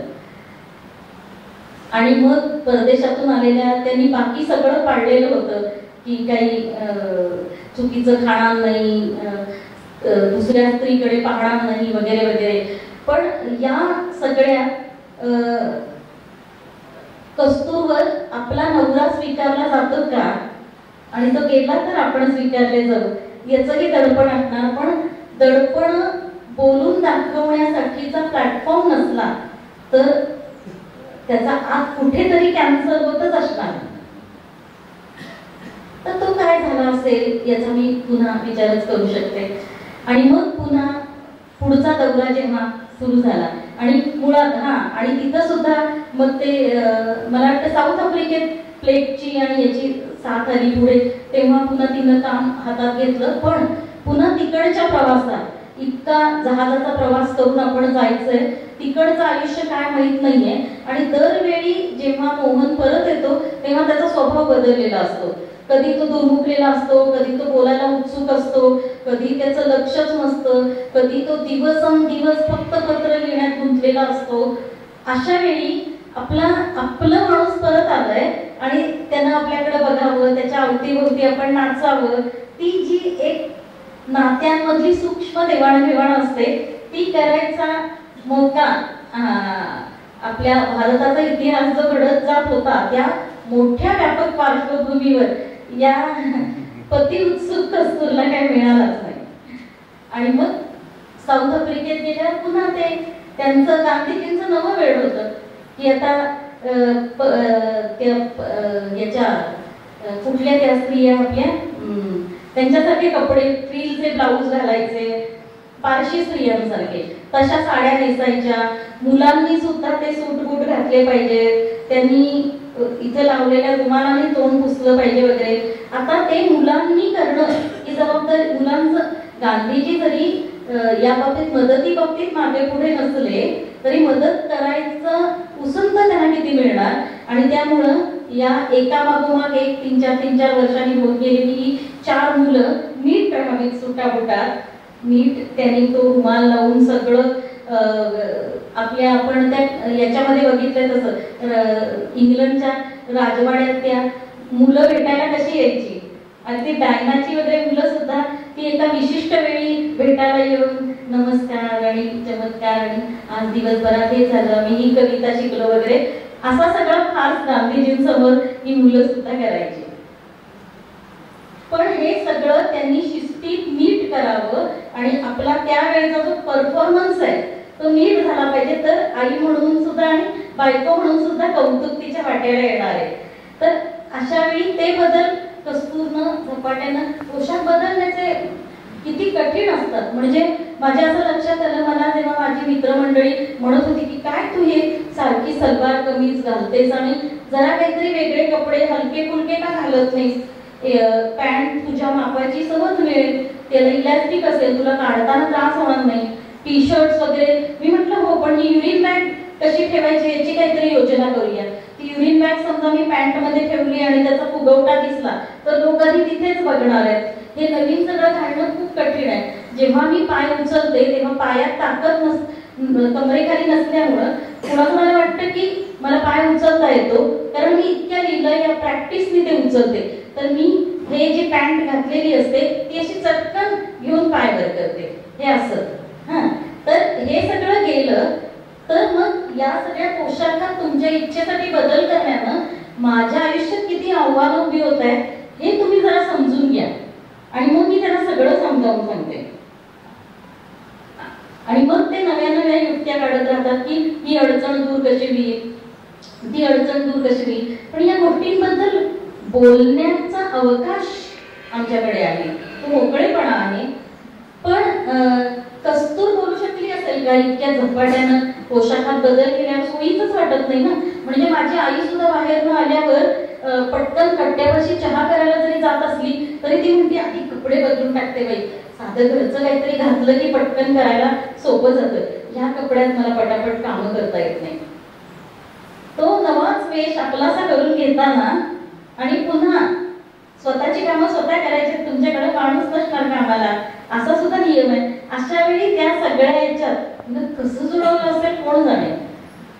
स्वतःचा विचार नीट करता आला आणि स्वतःकडे नीट बघता आलं की समोरच्याचे प्रश्न कळायची सुरुवात होते असं मला वाटतं. तर त्यामुळं कस्तूरची ही जी तगमग आहे ती मला समजायला लागली.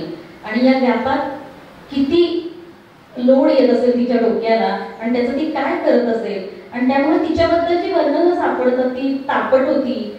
आणि याच्यात सुद्धा ती फार आश्रमात चालवायची, गांधींच्या माघारी वगैरे. काल ती तिकडे याच्यात पण गेली होती. नियम जो सांगितला होता की जिथं सर्वधर्म समभाव पाळला जात नाही, जिथं अस्पृश्यांना देवळात प्रवेश नाही, तिथं जाऊ नये. ही हा साधा जरी नियम आणि त्याच्या मागे पुष्कळ विचार गांधीजींचा झाला असला तरी प्रत्येक विचार टप्प्याटप्प्याने बोलले जातात, कन्व्हिन्स समोरच्याच्या शक्तीप्रमाणे केले जातातच असं नाही, ते मुद्दाम जात नाही तसं नाही.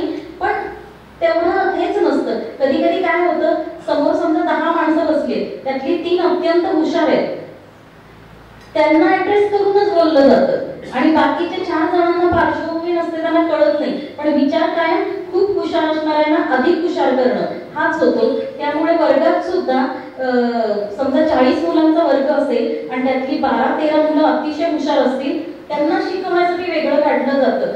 उरलेल्यांना शिकवण्यासाठी खास लक्ष द्यायला पाहिजे हे बघितलंच जात नाही. तसं कस्तूर थोड्या 10 रांगेमध्ये बेंच मांडले असतील तर कस्तूर 9व्या रांगेतली असू शकली असेल, जिला कदाचित अधिक कन्व्हिन्स करावं लागेल. पण तिचा नवरा करतो म्हणून तिनं सगळं करायची अपरिहार्यताच झाली. आणि त्यामुळे मला असं वाटतं की हे सगळं समजून करायची, त्यामुळं तिच्यासाठी तो तत्व आणि तो विचार असण्यापेक्षा तिच्यासाठी तो नियम होता. आणि नियम धुडकवायलाच आवडतात माणसांना. तत्व माणूस आपलंसं करतो, मूल्य माणूस स्वीकारतो, पण ते त्याला त्याच्या जगण्याशी निगडीत का आहे याबद्दलच्या गोष्टींवर काहीतरी प्रकाश पडावा लागतो. आणि कस्तूरच्या बाबतीत विचार करताना मला हे जाणवलं.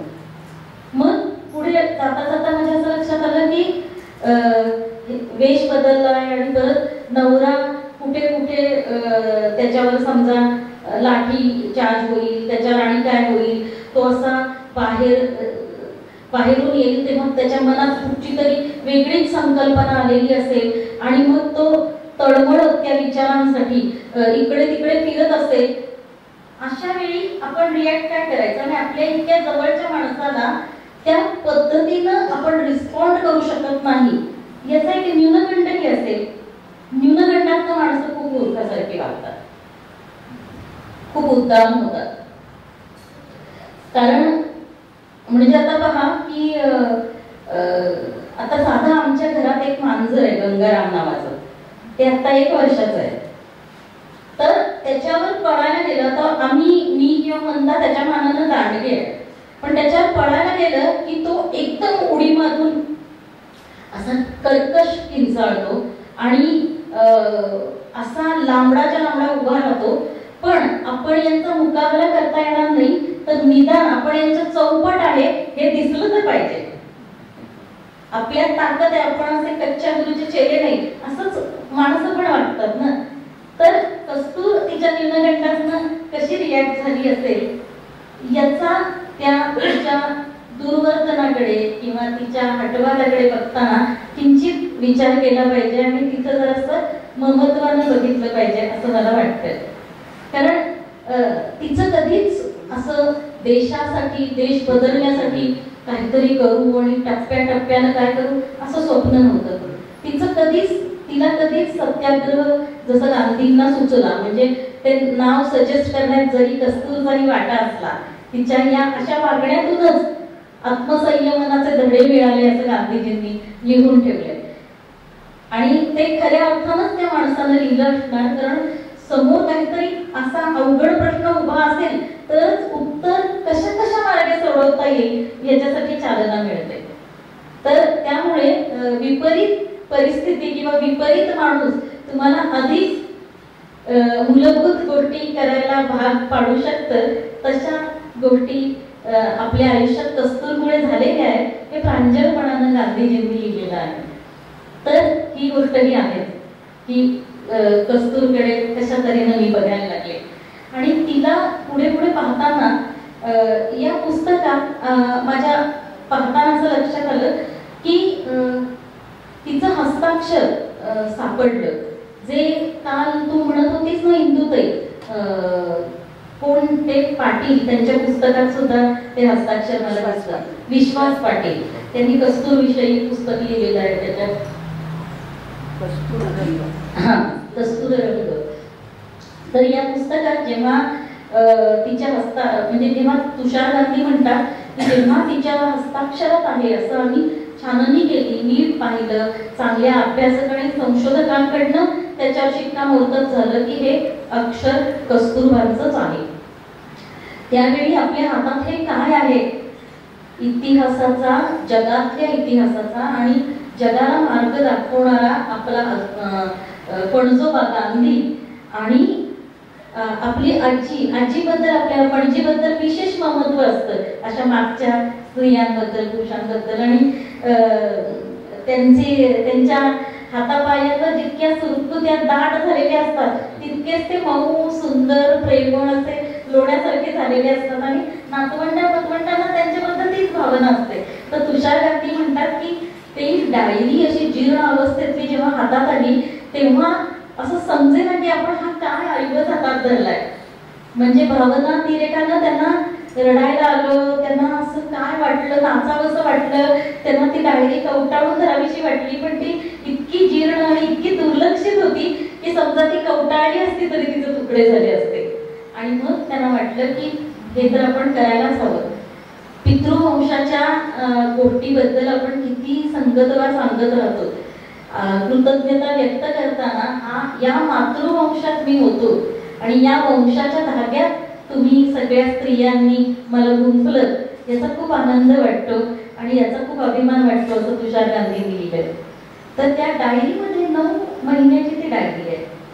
ती डायरी जेव्हा की गांधी वेगवेगळ्या मोहिमांवरच निघत होते किंवा ते तुरुंगात होते, अशा वेळी छोट्या छोट्या त्याच्यात नोंदी आहेत. तिला शिकवायचा खूप प्रयत्न गांधीजींनी त्या सुरुवातीच्या टप्प्यात आणि नंतरही केला होता, पण सक्ती झाली की ती धुडकावून लावायची, हेच तिच्या स्वभावात होतं. आणि ते का होतं असेल याचा माझा जो अंदाज आहे तो मी तुम्हाला सांगितला. तर याच्यात त्या अगदी निरुपद्रवी, काही उपयोगच नाही असं वाटावे अशा नोंदी आहेत. पण त्या नोंदी अशा एका टप्प्यावर या एका बाईनं घेतलेल्या आहेत, ज्या बाईनं आपल्या नवऱ्याच्या चांगल्या का असेना पण लहरीनुसार स्वतःला बदलत गेलं, अपार बदलत गेलं. इतका बदल वेगवेगळ्या टप्प्यांवर, पोशाखापासून, विचारापासून, कृतीपासून, आपल्या भेटवस्तू, ज्या नवरा तर काही घेऊ शकत नाही, दाग दागिने, कपडे लत्ते, त्यानं सगळ्याचा त्याग करायचा ठरवलाय. तिची पळवाट होती की ठीक आहे तो देत नाहीये, पण साऊथ आफ्रिकेतून परत येताना इतक्या लोकांनी भेटवस्तू दिलेल्या आहेत आणि आता निदान त्या तरी राहतील माझ्यासाठी, आणि माझ्यासाठी काही निदान माझ्या पोरांच्या येणाऱ्या बायकांसाठी. तर गांधीजींनी त्याच्यातनं पण शक्कल लढवून ते परत द्यायला लागले की त्यांनाच नकोय, त्यांच्यासाठी म्हणतीयस ना, मुलांसाठी बघ मुलं म्हणतायत नकोय, मग कशासाठी ठेवते. तिचा निरुपाय झाला, तिनं ते देऊन टाकलं सगळं. पण छोट्या छोट्या चोरगप्प्यांमधून तरी काहीतरी ती भारती सुखाची, लालसाची लवलवत असते, त्याला रिस्पॉन्ड करता येईल का हे ती बघत होती. आणि अशा सगळ्या याच्यातनं तिनं तिला बदलत गेलंय. तर हे निसंग होण्याचं व्रत गांधीजींचं होतं, तिचं नव्हतंच. त्यामुळे मला वाटतं की जी वाट आपली ठरलेली नाही, जो आपल्या स्वभावाचा पोत नाही, ज्या प्रकारचे संस्कार आपल्याला झालेले नाही आणि ज्या प्रकारचे संस्कार होताना बदलत गेलेली एखादी सखी, एखादी आजी, सासू, मावशी, बहीण, मैत्रीण सुद्धा आपल्या पाहण्यात नाही, असं जगावेगळंच काहीतरी सतत बदलत न्यायचं, याचं फार ओझं असणार. आणि तिच्याबरोबर गांधीजींबरोबर तिला सुद्धा, म्हणजे हे आहेच की गांधीजी होते म्हणूनच त्यांची बायको आपल्याला दिसली. एरवी कस्तुरबा कुठेतरी जगली असती काही तुम्हाला कळलंही नसतं. एरवी आता मंगलताई इंदुताई वेगळं काही काम करायला लागली आणि त्यामुळं 4 वेगळे लोक गोळा झाले असतात. मी तर माझा अपघात ही इष्टापत्तीच मानते. बाकी सगळं बरंच काही गमावलं असेल, जसं कस्तुरबानी बरंच काही गमावलं, अनेक स्त्रिया बरंच काही गमावतात, जे जीवनात जनरली सगळ्यांना मिळतं. पण ते गमावण्यानं एक जी वेगळाच प्रवास सुरू झाला आणि जे ओट्यात येत गेलं त्याचं मोल हळूहळूच कळत जातं, अचानक कळत नाही. जसं की काल मी रात्री तुम्हाला सांगत होते, सोनाली तुझा पुरस्कार यांच्यामुळे मिळालाय, त्यांच्यामुळे मिळालाय, आई बाप होते त्यामुळे तू जगलीस, यांनी तुला पुस्तकं दिली त्यामुळे तू वाचलंस वगैरे, असं ऋणाई होण्याचा मला प्रचंड राग येतो. कारण प्रत्येकाच्या आयुष्यातच कोणी ना कोणी अशी माणसं असतात. मग काही दृश्य परिस्थितीत अपंग दिसणाऱ्या माणसांवरच का सतत सगळ्यांचे ऋण मानण्याची शक्ती? तसंच मला कस्तुरबांचं वाटतं.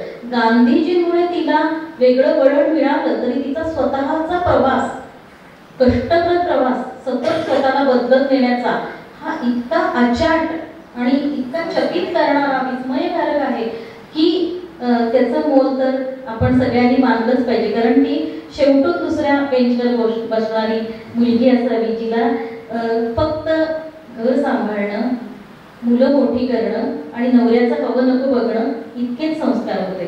ती काही तिला काही रेल्वेतनं फेकलं गेलं नव्हतं, तिला काही साऊथ आफ्रिकेत ओळखपत्राची होळी करायचं ध्येय तिच्या समोरचं नव्हतं. पण जेव्हा ते नवऱ्याचं ध्येय झालं तेव्हा विचारांनी नाही पण श्रद्धेने तिनं तो लढा आपलासा केला. विचार ही जबाबदारी तिच्या नवऱ्याची होती, पण त्यामागे त्याच्यावरच्या प्रेमापोटी किंवा तो इतकं काही मोठं करतोय त्याच्यातलं सगळं कळत नाही, पण जितकं कळतंय तेवढी तर पावलं चालू म्हणून ती चालली. हे धैर्य खरोखरी अफाट आहे.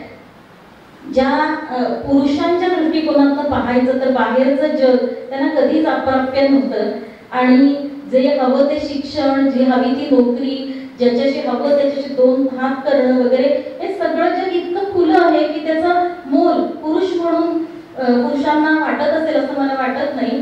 पण बाई म्हणून नव्या प्रवासाला निघताना हे सगळं आपलंसं करणं हे पहिल्या इयत्तेत असताना त्याच इयत्तेत ग्रॅज्युएशन पर्यंत शिक्षण घेणं इतकं कठीण आहे. त्यामुळं कस्तूरचा प्रवास हा मी या अंगाने पाहते आहे. बरं, तिनं काही नवीन गोष्टी केल्या आहे. म्हणजे साऊथ आफ्रिकेत असताना जो एक तिथल्या हिंदी महिला मंडळाचा जो बाजार तिनं तिथे तयार केलेल्या वस्तूंचा सगळ्या बायकांना एकत्र करून भरवला होता, असं म्हटलं जातं की गृहउद्योगाची ती सुरुवात होती. म्हणजे तिच्या शक्तीनं ती एक पाऊल नवं टाकत होती. जेव्हा तिथं आजार ओकाळला आणि सरकारचं लक्षच नव्हतं की हे कुली आणि हे मजूर इथं आले, त्यांच्या आरोग्याची काय करायची काळजी, त्यांचं शिक्षण त्यांच्यामुळेच तो पसरलाय, अशीच सगळीकडे हे झाले की संशय असताना त्यांच्यासाठी कोण काम करणार. अशा वेळी तिथली जागा 4 बायका गोळा करून, आणि तुम्हाला हे माहितीच आहे की मेंदूच्या रचनेबाबतीत बारकाव्यात नीटच काम करणं हा स्त्रियांच्या मेंदूचा विशेषच प्रांत आहे आणि तो जीवशास्त्रीय प्रांत आहे. आणि पुन्हा त्यांनी तसंच करायचं असतं हे घातल्यामुळं परीक्षेला असल्यासारखं त्यांनी ते जास्तच नीट केले. स्त्रीकडे मला काही बघून स्वतःच्या आयुष्यातलं उभं राहणं अधिकाधिक ठाम आणि अधिकाधिक सहृदयी करता येतं का, इतका प्रयत्न माझा असेल. या पुस्तकाच्या निमित्तानं आणि अरुण गांधींच्या पुस्तकाच्या निमित्तानं माझा आतला प्रवास अधिक सखोल आणि चांगला होऊ पाहतो आहे आणि माझ्या त्या प्रवासात थोडंसं का होईना तुम्हाला मला भागीदार करून घेता आलं, त्यामुळे मनापासून आभार मानते. थँक्यू.